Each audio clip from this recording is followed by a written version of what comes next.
Hey guys, it's Tonji here. It's been quite a while since I've made a video. If you're looking at my safe here, you'll notice there's something different. If you've looked at my old video about the Bighorn safe that I bought, you will see that now it has a Sargent and Greenleaf dial lock on it. And reason for this was I have a guard-all safe in one of my businesses. It's a drop deposit safe. It has like a 2-section part to it, and one of the digital locks, which is the same as these, the same that come with the Bighorn, which is the Securam ones, failed, and I could not get into the safe. And the safe that I actually have in my business is more theft based than like the Bighorns are supposed to be like a entry level all around protection where you have fire protection, you have a level of theft protection, but it's also meant to just secure your firearms. Now there's a bunch of, we'll call it budget safes out there, different ones. There's, you know, the Field and Stream one, which I think Heritage makes. Bighorn is actually by Rhino Metals, which is like the parent company. This is a Chinese-made safe. I am not stating that this is an amazing safe by any means, but out of the entry-level ones, this one has the best features, in my opinion, and best bang for the buck at $600. Now, a huge part of, you know, safe protection though also is placement. That's why the lighting in here is kind of weird. It looks like you're like almost in like a like workshop area, because I have my safe in like the corner of a room that actually sits behind a door. See, this is like a door to my living room, and the safe actually sits behind it, so when the door's open nobody would think that there's a safe behind it, and it's just an added form of protection. But going back to the point of the video here, I didn't like what happened to me in my store, because the safe I have in my store, like I said, is more theft-based. The front door is actually 1/2-inch thick steel, and the surrounding walls of the safe, though, are actually very, in this case, low gauge steel. It's very thick, and I had to call in a lot. Luckily, it was under warranty, and they were able to come in and drill out the electric, the digital lock, and replace it. Had it not been under warranty, I think their service charge plus the replacement would have been like $300-400. So that aside, I said to myself, you know, I have a very similar lock at home on my gun safe, and it's not something. It's a little, like, granted, yes, my safe in my store is protecting money, and money's important and stuff, but, you know, that's something where, oh, you know, during business hours I can call a locksmith, deal with that, whatever. This is something where, you know, something happens, I need to get to my guns, you know, I need to get to them. And I didn't want to deal with the potential issue. So in my other video, someone had mentioned that, you know, you could switch out the digital for a dial combo lock, and I found a video of a gentleman that did show his as well. But what I didn't care for in his video was that he didn't like go through and show the details of it. So what we're going to do here is I'm going to open this and show you. So you saw the front of the lock, right? Now this is the actual interior of what you guys would see in your this goes behind the wall. Like, here, I'll show you. This is how the wall looks normally. If I zoom out, see. So that's like what my my pistols sit on. So you take the bolts out of this is actually just drywall, really. It's a giant piece of drywall that they drill into the metal here. Now, some of the other budget safes have they have the bolts on both sides, and they actuate. And then they have one that goes up on the top, one on the bottom. Those I don't really care for because the piece of metal that's used to push those up is actually very flimsy, and the door can actually bend. And I found that to be like a security risk, in my opinion. Like I said, these are budget safes, but you want to get the most for your money. So these have welded in 1-inch bolts, and there's 3 of them that go down, and it locks into the side here. I've explained this in my other video. And then this side has 5 bolts that are attached to this like beam here, and they're actuated by the handle. When you turn it, it pushes in and out here. Let's see.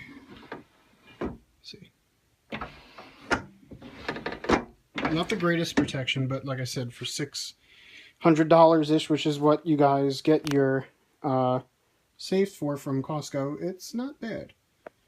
The relocker mechanism, like I said, my lighting here is absolutely crap right now. Okay, so this plate is attached to the back of the combo locking mechanism. And what happens is, if someone was to take, like say they rip the lock off, and they pull out the spindle, which the spindle can be ripped out. It's made out of brass. And what would happen is they'll put like a pick in here. They'll put a pick on the other side, and they're going to try and knock this out. Because that's like the thought process. That's what their thought process is what a thief would do. What happens is, say they knock this out and it breaks away. This bar now comes out, and this goes straight down, and it comes under and goes through there, preventing you from opening the door because... Here, wait, hold on a second. You'll see the bolt would go through there, keeping these bolts locked in. Now, the actuator for the digital lock is actually very well built. It's made out of a solid piece of what looks to be brass. I don't know if you can see it in there because it's not. Hold on. I'll actuate it so I can show you. Okay.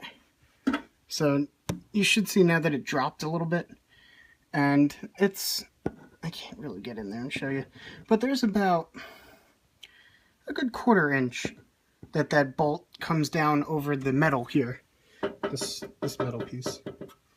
So it's in there pretty good. And this is bolted to this with some pretty good bolts. There's 4 bolts. That's the thing too, is that this locked down with 4 bolts. The digital lock only locks down with 3. So you're actually upgrading your protection level slightly. And then also the bolt itself that comes down is stronger. For information purposes and to show you guys what's going on, this was the unit that was on my my safe before. This is a group 1, if I remember correctly, and that has to do with the amount of actuations that have been tested. So if I remember correctly, group 1 is like 100 and something thousand tests or cycles.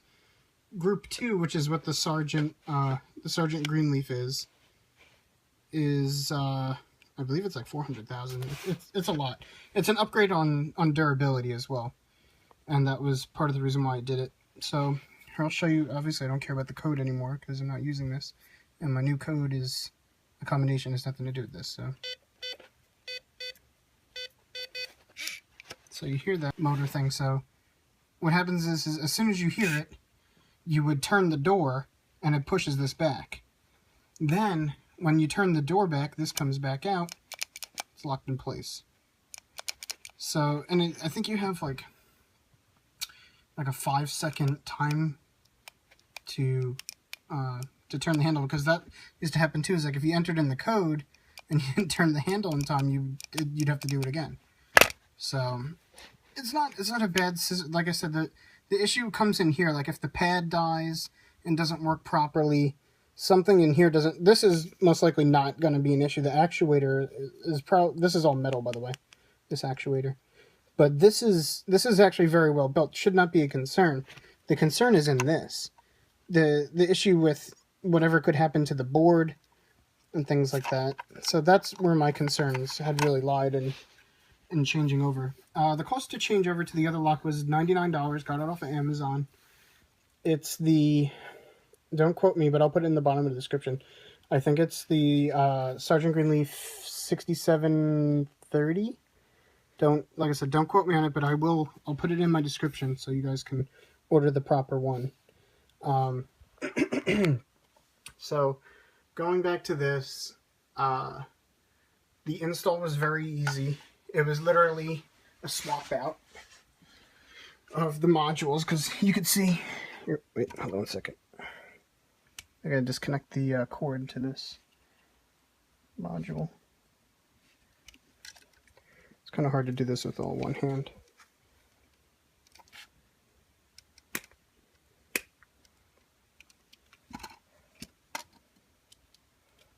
Okay. So, this module sat in here like this. And the bolts actually went through the front and were exposed on this. And here, they're hidden inside the case. But, yeah, so this got mounted in 3 points. This has mounting in 1, 2, 3, 4. Now, the only thing you have to do is the 2 screws that went in here. You can see that there's like an inlay there. They were, what's the term I'm looking for? They weren't like, because this plate uses like a specific like inset screw. What you want to do is you want to take the screws from here and use them for this. But what you have to do is you have to realign the plate. That's why you'll see the plate doesn't sit perfectly to the back, but it's definitely more enough to not have an issue with it like relocking, because there's no way the bolt can go around that. But you'll see here I had to drill a little hole. I had to make a new hole there for that to fit, because it didn't match up exactly. So that's the only modification you actually have to make in order to swap these out.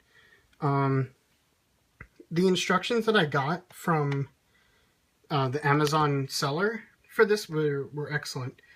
Granted, I've never done anything with changing out locks and stuff before, but I am handy with tools and like reading directions. So I want to say the install took about like 2 hours, but part of it was I had went ahead and didn't read the instruction on something and did something and wasn't supposed to, but I was able to fix it, whatever. But yeah, it's really not that bad at all. And like I said, I think the added security and the simplicity of the lock is a nice benefit to the safe. And like I said, I think a lot of the videos too that you'll see with this safe, nobody actually shows you the inside of the door. And compared to what else is out there, this is actually some really good design. And there's a lot of welds and stuff, and that's good. Their fireproofing is it's just whatchamacallit, whiteboard, you know, like the same stuff your wall's made out of, and they filled it with some sort of like fire retardant paste, but they didn't do a really good job, as you can tell. I can see the front of the door, so I'm gonna probably go back and fill that in. Like, they did it good here, but I don't know. The Chinese guy that did it just didn't give a shit on the right side, I guess. But that doesn't come into play too much, because you have to remember the wall goes on top of this, and that wall is made out of fireboard as well, drywall as well. So you technically have that like extra layer of protection, and then the inside of the safe is all drywall as well, wrapped with carpet, except for the shelves. The shelves are plywood. But yeah, and then that's pretty much it. Those are all the screws for the door here, and the pistols are all over the place because they're obviously not on the door right now. Just so I could show you guys. So yeah, if you guys have any questions or anything about it, you know, let me know. And the way that these locks work, just for information purposes, if somebody is curious, is you go to the left 4 times. I just go to 0 4 times to completely wipe it out. Then what you're going to do is, I'm not going to show you because I'm doing the combination now. As you keep going counterclockwise, you're going to want to stop on your number, the first number you pick.